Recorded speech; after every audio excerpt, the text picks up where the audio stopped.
Un día en una ocasión me salí de la casa sin permiso y me fui a bailar, y en ese bailadero se formó un problema. Yo salgo a correr, yo tenía más o menos unos 15 años ya, porque salía de Cartucho y me volvía para la casa, y ese día me cogen 4 hombres y me violan entre los 4.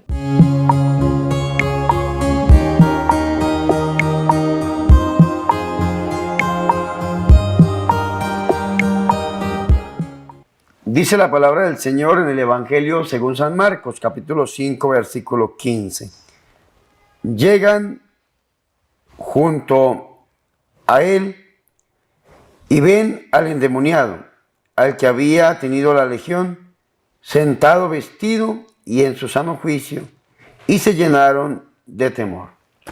Hermanos y hermanas, yo soy el Padre Bernardo Moncada. Les doy una bienvenida a mi programa Vidas que dan fruto.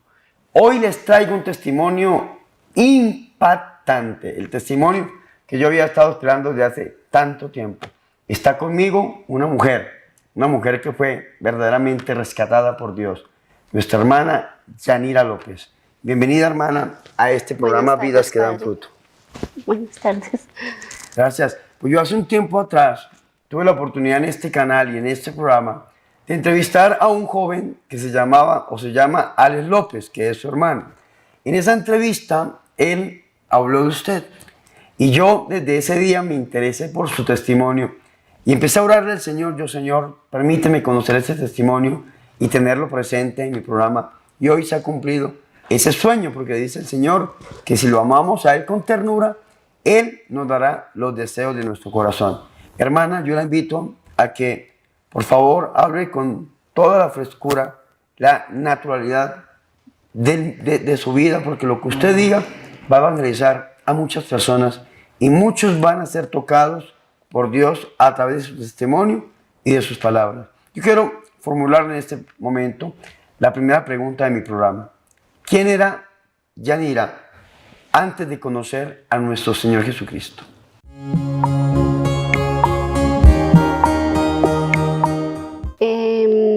Pues yo crecí en una familia de 6 hermanos, papá, mamá, y crecimos en un barrio muy pobre en Ciudad Bolívar, Jerusalén, Candelaria. Yo era la mitad de los 6, era la mediana. Entonces al principio vivíamos en una casa de arriendo, inquilinato. Entonces mi madre madrugaba muy temprano a trabajar, tipo 4 de la mañana, y ella llegaba a 6, 7 de la noche. Mi papá siempre viajaba mucho, los trabajos de él eran viajando. Entonces pues la que nos cuidaba era mi hermana mayor. Mi hermana era la que tomaba la actitud de madre, ¿no? Una niña de 12 años al pendiente de 4 niños, porque en ese tiempo no había nacido la menor en ese momento. Entonces pues mi hermana, la educación que ella daba era la misma que mi mamá le daba. Yo me acuerdo la pasábamos mucho jugando en el patio de ese inquilinato. Éramos con más niños también de ese inquilinato. Éramos más o menos 7 niños. Y me recuerdo en ese tiempo, más o menos 5 o 6 años de edad yo tenía. Y había un señor en ese inquilinato, más o menos de unos 55, 60 años. Y él a veces salía y era como el gato y el ratón, al que primero cogiera. Yo me acuerdo que muchas veces él me cogía a mí cuando lograba, porque todos salíamos a correr cuando lo veíamos, y él me cogía, me montaba en un lavadero, me bajaba mi ropa interior y pues abusaba de mí. No sabía en ese momento que era un acto sexual ni nada, pero él hacía ahí con nosotros lo que quería. De ahí ya mi mamá decide y compran un lote por allá arriba en la loma, y de allá pues igualmente mi mamá madrugaba, mi papá viajando y mi hermana era la que nos educaba. Yo me vuelvo en una niña muy rebelde, grosera, me volví muy mañosa conmigo misma. Una niña de 7 años, ya yo me estimulaba yo misma, pero eso era yo sola. Y rebelde con mi hermana. Mi hermana me mandaba algo, yo no hacía caso, era la grosera, la altanera, yo era la niña problema de la casa, pero en ese tiempo uno se victimiza. Entonces yo decía, "Ahora ellos son los que me pegan". Yo veía lo que ellos me hacían, más yo no veía lo que yo hacía con mis hermanos. Entonces se volvió ese como bullying entre hermanos, apodos van, apodos vienen, golpes, y ya opté por coger la calle, porque ya no me aguantaba mi hermana. Mi hermana pues nos daba el trato de mi madre. Mi madre fue una mujer muy agresiva, muy grosera. Yo a mi madre le escuché palabras que ni siquiera en la calle me las dijeron nunca. Entonces, pues opté por coger ya la calle. ¿Cuántos años tenías? Más o menos unos 8 años. ¿Te fuiste a la calle? Ya empezaba a coger la calle, me iba todo el día para la calle y pues buscaba amigos así con quien estar por la calle. Y da la casualidad que conocí 2 niños también de la calle y nos empezamos a juntar. Entonces de un momento a otro yo le decía a mi mamá, me quedo, mami, me deja quedar donde una amiga, y ella decía que sí, pero yo no me quedaba donde mi amiga, yo me quedaba con mis amigos por la calle. Ellos ya fumaban cigarrillo, anhelaban pegante y también fumábamos marihuana ya. Nosotros nos quedábamos en un separador, una caseta de un celador, y ahí nos quedábamos toda la noche hablando, riendo, compartiendo todos. Me parecía más agradable ese ambiente con ellos que la peleadera de la casa. Me aburría mucho. Le cogí un odio extremo a mi mamá. Yo odiaba a mi mamá porque el patrón que yo veía todos los días en mi casa era cuando mi papá venía. Ellos siempre, desde que mi papá llegaba, sabíamos, porque él llegaba a la tienda. Mi papá fue un hombre muy alcohólico, mujeriego. Siempre vi llorando a mi mamá por las infidelidades de mi papá. Aguantamos mucha hambre. Habían ocasiones que nosotros sacábamos los ollejos de la papa de la basura y los lavábamos y los fritábamos y no los comíamos. Cuando ya se acababan, pues íbamos donde los vecinos a decirles que si nos regalaban ollejos, lo que tuvieran, así, cáscaras de plátano, lo que pudieran, para los conejos que mi mamá tenía, pero era para nosotros lavar y fritar.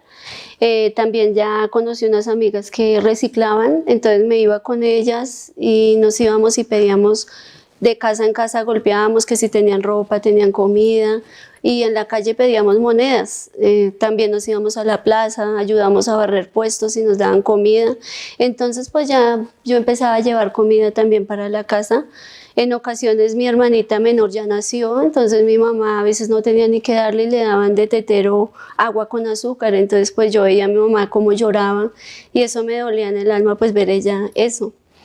Pero igualmente la convivencia con mis hermanos era muy pesada. Nosotros era una peleadera, nos decíamos muchos apodos, entonces ya ellos, qué gorda, qué fea, que usted no sirve para nada, ya empiezan a resetearle a uno todo eso. Entonces opté por ya salir todos los días, y un día mi mamá me dio salida libre. Dijo, pues sí, le va a tocar que coja todo el día a la calle porque un día de estos llego y la matan.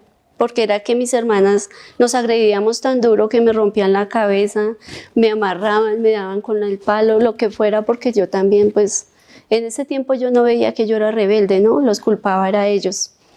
Entonces ya cogí todo el día a la calle, empecé a quedarme por la noche también en la calle, le decía mentiras a mi mamá que me quedaba donde las vecinas, donde amigas, y me quedaba con estos 2 chicos que cogimos la calle. Y una noche llegamos, nos encontramos y nos habían tumbado la caseta del celador, la habían tumbado. Entonces nosotros, eran como las 8 de la noche y ya no teníamos para dónde coger. Yo no quería llegar a mi casa, la verdad no me nacía llegar a la casa, porque pues ver ese cuadro ahí, cuando estaba mi papá pues siempre tomando, y le pegaba tan duro a mi mamá, esa peleadera, a mis hermanas, no, o sea, era un ambiente que no me nacía llegar a la casa. En una ocasión mi papá le pegó tan fuerte a mi mamá que le rompió una pierna. Y mi mamá ahí tendida y nosotros todos mirando, y pues ¿qué hacía uno? Uno tan pequeño se escondía detrás de la puerta, y pues yo maldecía mucho a mi papá y yo decía, yo lo quiero matar. Esas eran mis intenciones para con mi papá. Entonces ese día llegamos, nos habían tumbado la caseta y uno de ellos dijo, yo tenía más o menos ya unos 10 años, y los niños tenían 7 y el otro 8 años. No tenían familia porque pues criados con padrastros y en la calle también. Entonces uno dijo, pues vámonos para el Cartucho. Y yo les dije, ¿y eso qué es? Dijo, allá podemos llegar y nadie nos va a decir nada. Y cogimos un bus y efectivamente llegamos al Cartucho más o menos a las 9 de la noche. Y llegamos allá y alquilamos un cambuche cobraban 2.000 pesos, eso era una bodega gigante y hacen estilo camarotes y entonces alquilamos cambuche y ahí dormíamos. Entonces ya conozco, matan a uno de mis amigos, lo matan, lo degollaron, pero eso sí fue en el barrio. Lo degollaron, entonces pues se desintegró mi familia, porque ellos eran mi familia. Entonces ya en el Cartucho conozco unas amigas, éramos conmigo 7, y todas de distintos lados de la ciudad. Entonces empezamos todas a andar, me enseñaron a robar, ya empecé a tomar más. Me gustaba mucho el trago, en ese tiempo todavía no consumía el bazuco, solo consumía marihuana y me enseñan a jugar billar y nosotras nos sustentábamos con eso, jugábamos billar y ganábamos y lo cambiábamos el juego por marihuana o por aguardiente o plata y ya las que salían a robar porque nos turnábamos, unas lavaban, las otras hacían el carbuche, las otras jugaban billar y las otras iban a robar, las otras iban a pedir comida. Entonces todas nos distribuíamos y esa era mi familia. En una ocasión nos fuimos a bailar, nosotros nos íbamos a un bailadero ahí arriba a la 19 en Jiménez, en Rumba Latina, en ese tiempo se llamaba. Era un antro de mala muerte, entonces era solo rat y son lo que se oía ahí. Pero nosotras tan chicas en ese tiempo no molestaban por la edad ni nada. Y nosotras nos íbamos, ni bailábamos ni nada, solo por mirar, nos sentábamos ahí, eso eran como cabinas, y nos metíamos a una cabina a mirar bailar y a cantar y todo. Muchas veces se agarraban a cuchillos, sacaban los muertos y los dejaban en la esquina para no formar problema ahí en el bailadero. Y una de mis compañeras, ella tenía marido, ella tenía más o menos 14 años y ella tenía marido, el chico era de ahí, de una banda de Cartucho, y ella se juntó con nosotros porque se había separado de él. Empieza él con la amenazadera y a conquistarla, que volviera con él, a que volviera con él. Una noche él nos amenazó, nos dijo que si ella no volvía con él, que la iba a matar. Nosotros no, pues no le pusimos cuidado a nada de eso. Y ella esa noche nos dijo, hoy no voy a bailar con ustedes, me voy a quedar a hablar con él y a explicarle por qué no quiero volver con él. Nosotras nos fuimos al bailadero y cuando vinimos por la mañana, efectivamente mi amiga estaba ahí tirada, la había matado en el Cartucho. La botó así, estaba ya tapada con una sábana y había un letrero así donde decía, y ustedes también con una grosería las voy a matar. Entonces el chino estaba muy tomado ese día y más de uno nos dijo, váyanse porque él las va a matar. Ese día decidí volver a mi barrio, ya porque yo eran ires y venires, pero ya estaba más involucrada en el Cartucho que en mi casa. Vuelvo a mi casa y como que retomo otra vez estudios y todo eso, pero nunca serví para el estudio, me expulsaban, yo nunca entraba a clase, me quedaba en el patio y cuando entraba a clase era en el descanso, entraba era solo a esculcar maletas y todo eso.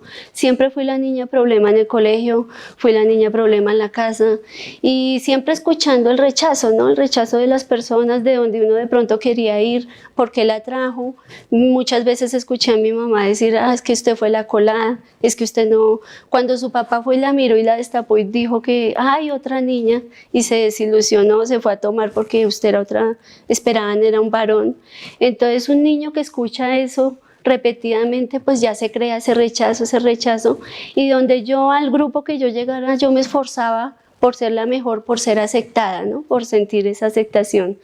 Entonces ya me salgo totalmente del colegio, conozco yo al papá de mis hijos, un muchacho con las mismas o peores problemáticas que yo, consumía bazuco, entonces ya me enseña a robar, ya me voy de la casa con él y empiezo con él para arriba y para abajo, viviendo cárceles, hospitales, todo lo que le odié a mi mamá, porque odiaba cuando veía cómo le pegaba a mi papá, odiaba cuando veía que ella se iba para la tienda con mi papá, odiaba cuando ella no llegaba temprano, entonces empecé a repetir esos mismos patrones, igualito, o sea, aguantando esos golpes y como él me decía que me amaba, pues yo le creía y yo le perdonaba. Yo podía andar con mis ojos negros, vuelta a nada y yo le perdonaba todo a él. E inclusive el primer bebé, él me lo mató de una patada, una golpiza que me dio, me mató mi primer bebé y vuelvo y quedo yo embarazada, es cuando nace mi primer hijo. Entonces, vivo los 9 meses, nosotros vivíamos ahí en el centro por el lado del Polo Club, al lado de la piscina.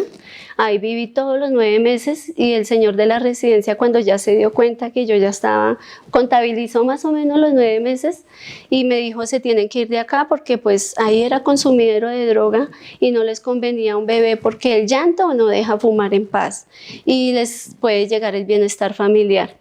Entonces pues yo ya también adicta porque consumí los 9 meses de embarazo. Entonces decidí, nos devolvemos para mi barrio, tengo mi bebé y más o menos me ajuicié esos 4 meses, dejé de consumir y decido dejárselo a mi mamá. Dejo el niño a mi mamá y vuelvo y retomo la calle. Entonces ya hicimos un cambuche en un potrero porque no teníamos dónde vivir y hicimos un cambuche en el potrero, ahí consumiendo droga, tomando, la misma vida, golpes, de todo con este hombre, pidiendo de restaurante en restaurante comida y robando, y nos pegaban, policía, estaciones. Estuve 8 meses en el Redentor y esa era mi vida. Vuelvo y quedo embarazada conforme, o sea, yo más o menos 2 meses tenía el niño, yo ya estaba embarazada. Quedo embarazada de mi segunda niña y ella igual. Nos fuimos para otra residencia en el centro a vivir por allá y también nació la niña, entonces yo ya sí decidí cargarla porque yo decía, pues, o sea, no dejar, donde no tenía dónde dejarla. Y decido empezar a cargarla, a cargármela, duré cargándola más o menos 1 año. Cuando un día por allá en una olla consumiendo, en un barrio en San Benito, un muchacho se me acerca más o menos a las 7 de la noche, yo tenía así el vicio en la mano y me puso una pistola en la cabeza y me dijo: la voy a matar porque tiene esa niña. Entonces yo no sé qué cara le haría yo, no sé, y me dijo: ¿sabe qué? Hoy le perdono la vida, pero si yo mañana la veo a usted con esa niña, la mato y llevo a esa niña a la policía y digo por qué la maté.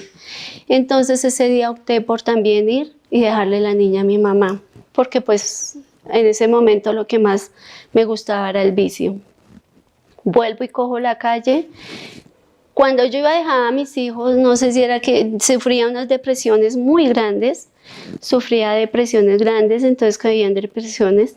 Un día, en una ocasión, me salí de la casa, ese día me salí de la casa sin permiso y me fui a bailar también de mi mamá. Y en ese bailadero se formó un problema.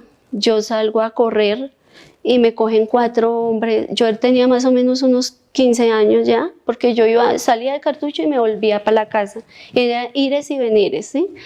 Y ese día me cogen 4 hombres más o menos de 25, 27 años, yo más o menos unos 15 años, y me violan entre los 4. Ellos en su violación solo decían que mamera, que mujer, que mejor hubieran estado con la mujer de ellos. O sea, el total, palabras degradantes y todo, se burlaban de mí, de todos, los 4 abusaron de mí.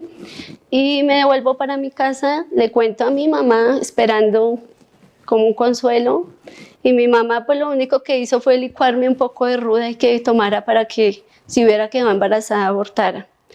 En otra ocasión un tío también me manosea, le digo a mi madre: mami, vea que mi tío hizo esto y esto, y me dijo: mamita, no diga nada porque se forma un problema grande. Entonces sí, ya crece uno como con ese consentimiento de que uno nació para ser utilizada, ¿no? O sea, esa es la vida normal. Entonces empieza uno a sentir ese rechazo, la vida, ese rechazo. Viene la tercera niña, entonces ya quedo embarazada de ella. Me deprimo totalmente porque cero ayuda de la casa, de nada. Este hombre, el papá de mis 3 hijos, era un hombre muy agresivo. Él nunca recibió amor de su casa, entonces eran mucho las golpizas, de quedarnos por la calle en cartones, a veces no había que comer. Entonces siempre eran duros los embarazos. La niña apenas nace, se la doy a cuidar a una señora y ella estaba lactando un bebé, entonces lactaba a los 2 niños al tiempo, lactaba la mía y lactaba la de él. Y se la dejo a ella. Entonces ya es cuando totalmente me devuelvo para el Cartucho, me quedo allá interna. y me caigo en la droga ya más sumida, más consumida. Dejo al papá de mis hijos con un mes de nacida la niña. Dije no más, lo dejé totalmente, lo saqué de mi vida y dije no más, y empecé a valerme por sí misma, empecé a juntarme con otros grupos para robar, para lo que fuera, buscar el sustento mío, y me devuelvo para el cartucho. Se acaba el cartucho, entonces ya conozco una amiga que me induce, me induzco al mundo de la prostitución.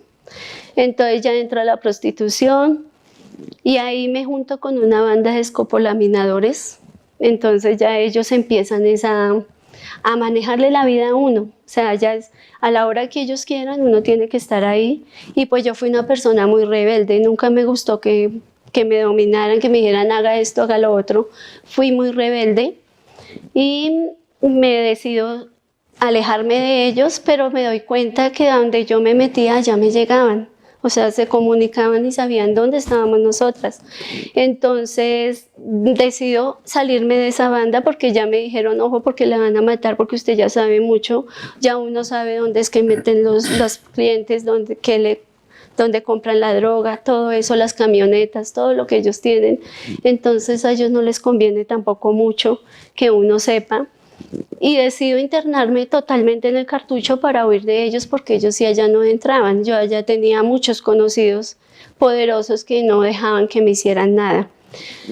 ¿Por qué me apegaba tanto al cartucho? Porque en el cartucho había algo muy... En el cartucho no le dicen mamita, mi amor, mi reina, la señora a las que le venden a uno el vicio, mamita ¿qué quiere? Mi amor ¿qué quiere? Entonces está escuchando uno palabras como constructivas, ¿no? Porque palabras que uno nunca escuchó, entre nosotros mismos nos abrazamos, nos reímos. Allá la vida es muy fácil porque pues uno compra el combinado, en ese tiempo 200, 300 pesos, tiene uno desayuno, almuerzo, comida, duchas ahí por todo lado porque esas casas pues los tubos son rotos por todo lado. Entonces, pues se acopla uno allá y sin querer queriendo está uno en el propio infierno, y uno pues como está escuchando palabras dulces, uno no le pasa desapercibido. Ya se acaba el cartucho, entonces decido coger para el San Bernardo, y en el San Bernardo no me gustó mucho el ambiente ahí, no me gustaron las amistades, muy conflictivas y todo, entonces yo era más bien como que más pasiva. Claro que pues también cuando me tocaba actuar, pues yo actuaba, pero no era de buscar problemas, ¿no? Y decido irme para el frente del San Bernardo a pagar una residencia con una amiga. Nos vamos a vivir las dos allá y esa era mi vida. Empecé para arriba y para abajo, robando, pidiendo plata, pidiendo comida, y salvándome muchas veces de la muerte, porque ya en esta residencia era una olla, entonces yo ya ni quería salir a robar. Ya cuando uno llega a un grado tan alto de la droga, empiezas uno a pedir, se vuelve ya uno es mendigo, solo quiere uno pedir. Entonces en esta olla yo ya me volví, fue la mandadera. Yo cobraba 1.000 pesos por cada mandado. Todos los que llegaban a consumir ahí, de pronto gente con plata, yo les salía, les compraba el aguardiente, los cigarrillos. Si no les gustaba la droga de ahí, uno se las traía de donde ellos quisieran. Y pues mi vida prácticamente valía 1.000 pesos, porque salir uno a la 1, 2, 3 de la mañana de allá del San Bernardo era un poquito pesado. Muchas veces salí y pasó la limpieza por mi lado y es como si no me hubieran visto. Pasan y en la esquina matan a una chica, y en el momento yo dije, uy, yo soy de mucha suerte, pero ahorita lo vengo a entender las veces que estaba Dios a mi lado. Bueno, entonces ya un día me levanto como a las 3 de la tarde, porque la vida del drogadicto, el día es la noche y la noche es el día. Entonces me levanté ese día temprano a las 3 de la tarde, me levanté y como inquieta, me paré muy inquieta, me fui ahí para detrás del Hospital de la Samaritana. Ahí almuerzan los doctores en un restaurante y cogen todas las sobras, las echan en una olla, las revuelven y uno lleva una bolsita, la marca y se la pasa a las meseras nos dan nuestra porción y pues para nosotros eso es un buffet, porque sale carne, pollo, pescado, sale papita a la francesa, entonces uno es feliz comiendo de eso.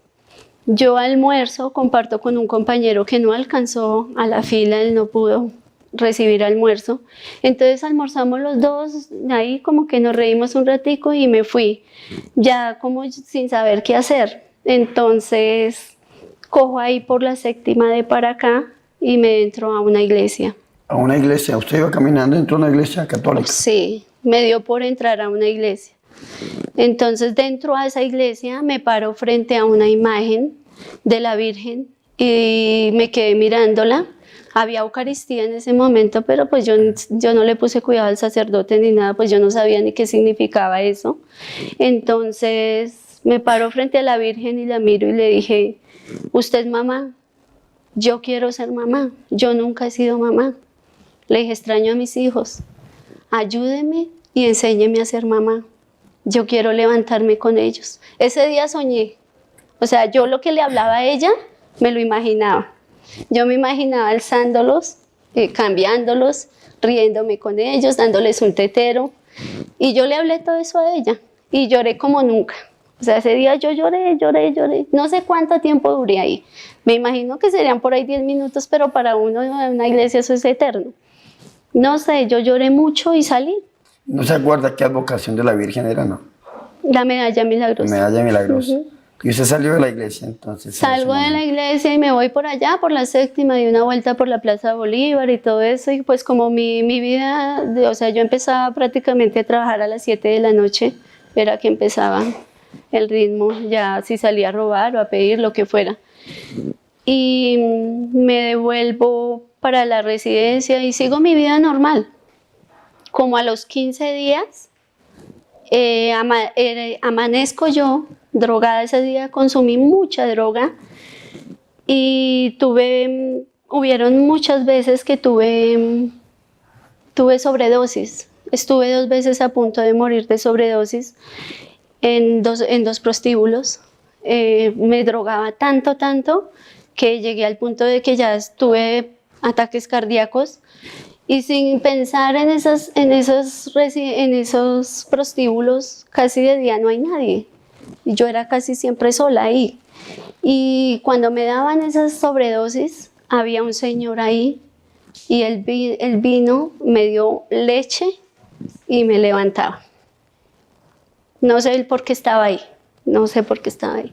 Y yo le decía que por qué leche y él me decía que porque eso me iba a desintoxicar, algo así. Y él volvía y me levantaba, me dejaba en la cama como muerta porque uno queda muy mal de una sobredosis, queda uno muy mal. Y me entraba el arrepentimiento, me entraba la soledad, me entraba la depresión, pero yo decía, ¿para dónde cojo? Muchas veces dije, ¿para dónde cojo? Pero no sabía para dónde. Nunca pensé en un centro de rehabilitación.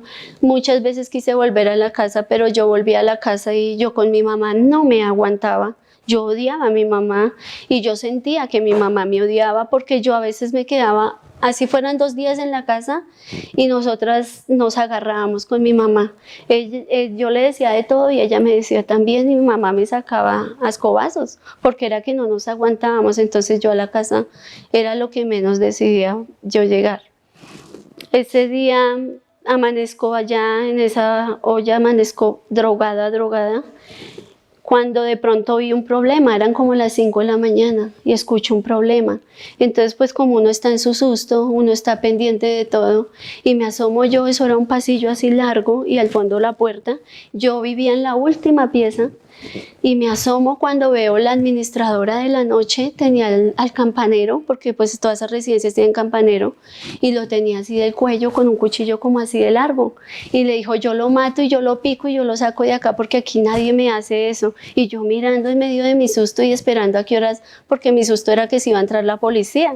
Entonces yo esperando a qué hora se metía la policía, cuando el muchacho en medio de su susto me voltea a mirar y dice, yo le juro que yo no fui, fue esa chiquita. Y me señala a mí.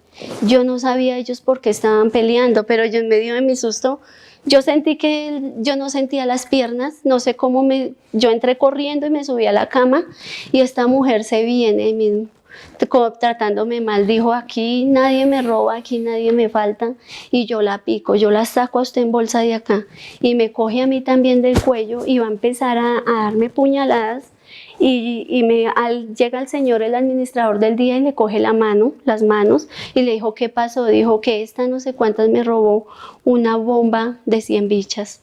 Y yo no fui, eso fue en cuestión de unos 20 segundos. Y yo le juraba y le decía, o sea, ahí sí uno se humilla, uno se arrodilla, yo le lloraba y le suplicaba que yo no había sido. Y entonces entra mi compañera de cuarto, porque ella estaba afuera, y me dijo, flaca, porque yo era talla 4, me dijo, flaca, váyase de aquí. Y yo la miraba y me dijo, váyase de aquí. Y yo salgo corriendo, y esas ollas son con 2 portones, y son chapas, candados, porque mientras la policía tumba un portón, ellos alcanzan a esconder todo para mientras tumban el otro portón. Yo llego y abro esos portones, me abrieron, no tenían candados, no tenían nada. Y voy y me siento como a unas 6 cuadras abajo, y duré como 6 horas llorando porque no tenía para dónde coger. Mi vida se había acabado ahí, mi mundo se había acabado ahí, pero yo no me acordaba que hacía 15 días yo le había llorado a la Virgen y le había pedido que me sacara de ahí. Entonces, Yanira, esto me da pie a mí para formular la segunda pregunta de este programa, y es, ¿cómo conoce Yanira López a nuestro Señor Jesucristo?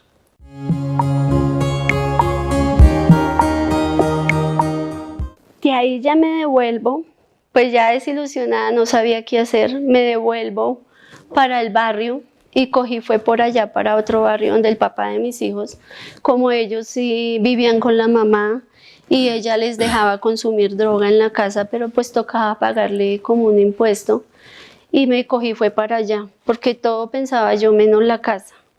Entonces ya volví al barrio, mi hermano Alex me abrazaba, me decía que bendito Dios, y eso él lloraba, y yo, pues te está loco, que pues o sea, para mí era extraño que alguien me hubiera extrañado, que alguien hubiera llorado por mí, y él me decía, yo le rogué tanto a Dios, y yo, pero está loco, y inclusive muchas veces yo llegaba al barrio, era totalmente tomada, entonces yo lo que hacía era reírmele, y él me decía, Yanira, vamos a una comunidad, vamos no sé qué, y yo qué pereza, pero entonces empecé a sentir esa necesidad, como esas ganas de que yo voy a intentar, si él pudo, ¿por qué no yo? Y empecé ya a mirar a los niños con otros ojos, porque pues yo llegaba y particularmente los niños, siempre que yo llegaba a la casa, estaba mi niña mediana en una ventana esperándome, siempre, siempre, siempre. Así yo me demorara meses sin llegar, ella estaba en esa ventana.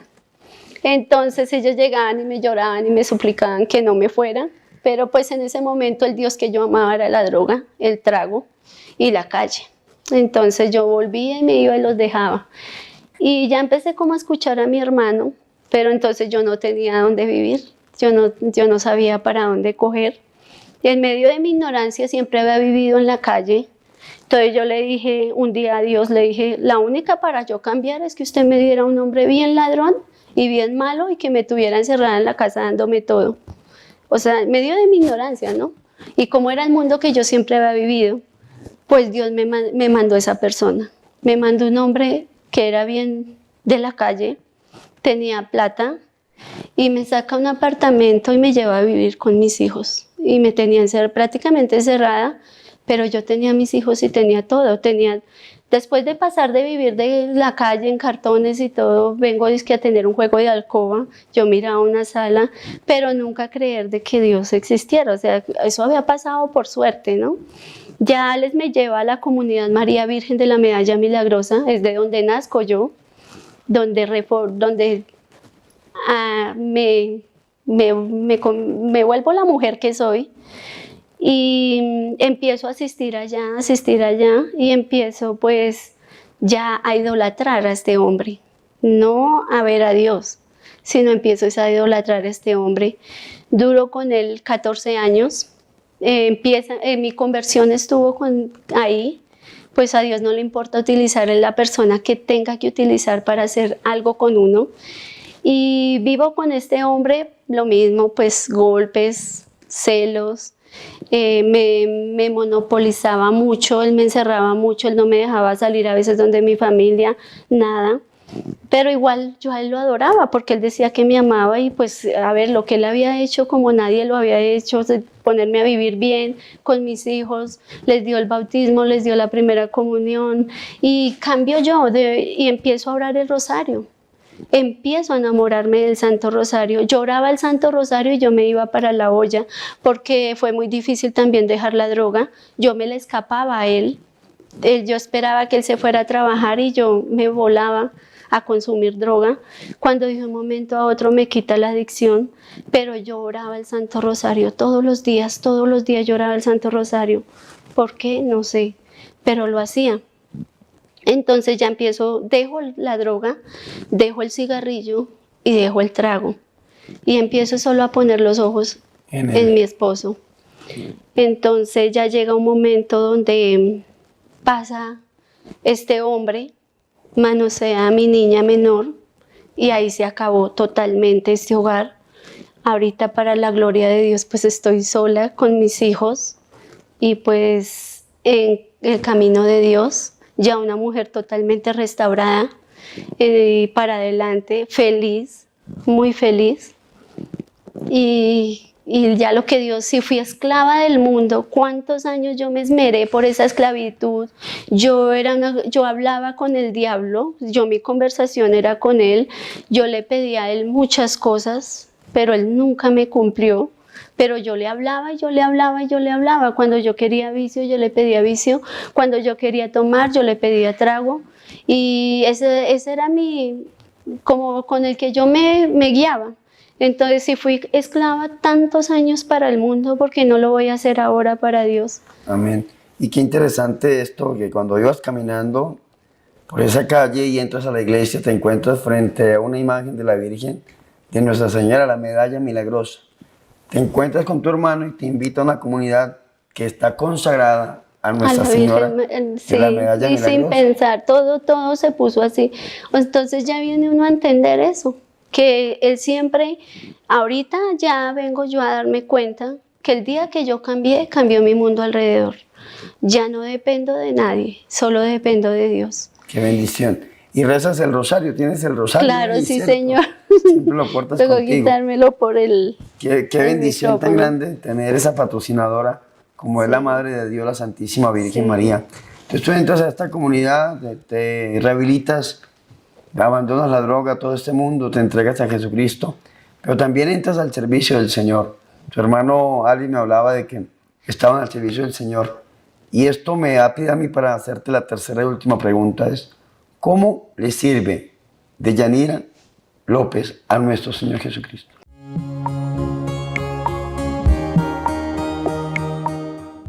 Ahorita, pues donde nos llevan a dar el testimonio, pues porque yo decía muchas veces que yo nunca había hecho nada, yo no estudié, yo no fui nadie, y viene un momento donde yo me dice, o sea, pues ya caigo en cuenta, yo estudié en la Universidad de la Vida, yo aprendí, Jesús permitió que yo aprendiera algo para ahorita venir a enseñarle a los demás que Él sí está vivo, que Él sí está aquí.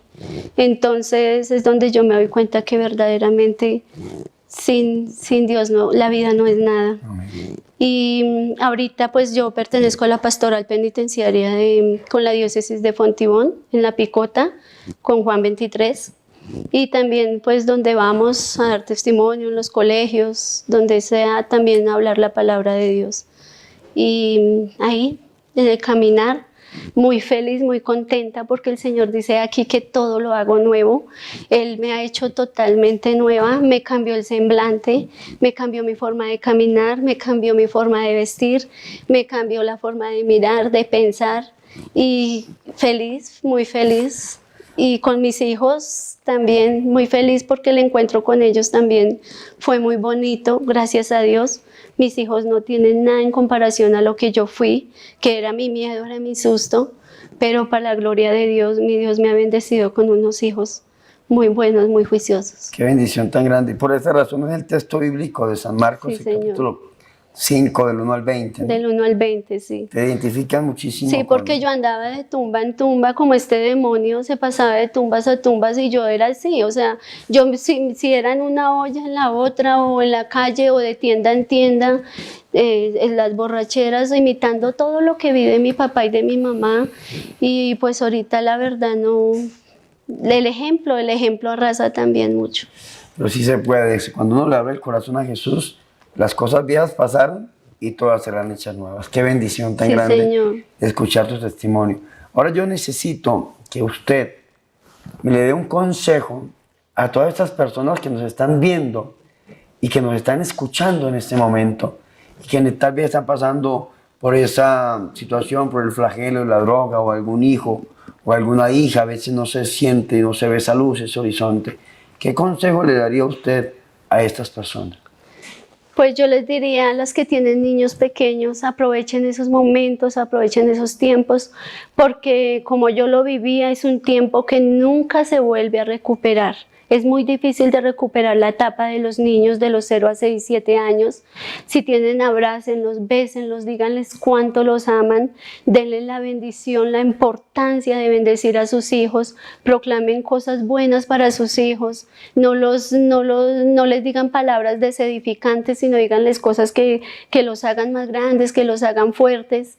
Los que tengan problemas en la droga, no hay problema, para Dios no hay problema. Si a mí me sacó de todo esto, porque no los va a sacar a ustedes de pronto de cosas más mínimas o cosas peores, pero para Dios no hay nada imposible, porque Dios, nosotros ya no somos de la esclavitud, nosotros somos pero esclavos de Dios, no nada más. Entonces que tengan esa fortaleza y para adelante, que den mucho amor, que le den mucho amor a sus hijos. Es lo más importante, porque el ejemplo arrasa. Deyanira, y si alguna persona quisiera comunicarse con usted, invitarla a compartir su testimonio aquí en Colombia o en algún lugar del mundo, o sencillamente pedirle un consejo, una oración, o hablar con usted, ¿lo podría hacer? Sí, claro, sí, señor. ¿Cómo lo pueden hacer? Mi número de celular es 310-884-7287. Sabiendo que los que marcan fuera de Colombia tienen que poner más 57 y el número es 310. 884-7287. Pues bueno, gloria al Señor Jesús. Hemos llegado al final de este programa. Yo le agradezco, hermana, Gracias, por ese Padre. testimonio tan grande. Yo siempre que termino un programa, le recuerdo a la gente que se suscriban al canal porque es necesario hacerlo y doy la bendición. Pero ahorita yo quiero llamar a una hija suya que está aquí con usted. ¿Cómo es el nombre de ella? Catalina. Catalina, venga para acá, en el nombre del Señor Jesús. Entonces va a arrodillar aquí a este lado. Venga, entre. Entra aquí a este lado. Va a abrazar a su mamá. Yo quiero dar la bendición a usted, esta niña. Testimonio tan bonito, tan edificante. Que el Señor las bendiga. Que la Virgen María, bajo la advocación de la María Milagrosa, las acompañe siempre. Que Dios las cubra con su sangre preciosa y que tengan mucho tiempo para vivir y compartir. Yo las bendigo como sacerdote y amigo en nombre del Padre, del Hijo y del Espíritu Santo. Amén. Gracias, Padre. Dios me les bendiga, mis hermanos. Hemos llegado al final de este programa, este testimonio tan impresionante, que yo sé que va a tocar muchos corazones y va a dar fruto en muchas vidas. Yo quiero ahora despedirme impartiendo la bendición sobre ustedes. El Señor esté con ustedes. Con tu espíritu. Y la bendición de Dios Todopoderoso, Padre, Hijo y Espíritu Santo, descienda sobre ustedes y los acompañe siempre. Amén. Hermana, yo creo que nosotros nos tuvimos que ver en el cartucho, porque yo en el cartucho estuve en el 2002-2003. Pues ya como estamos tan cambiados.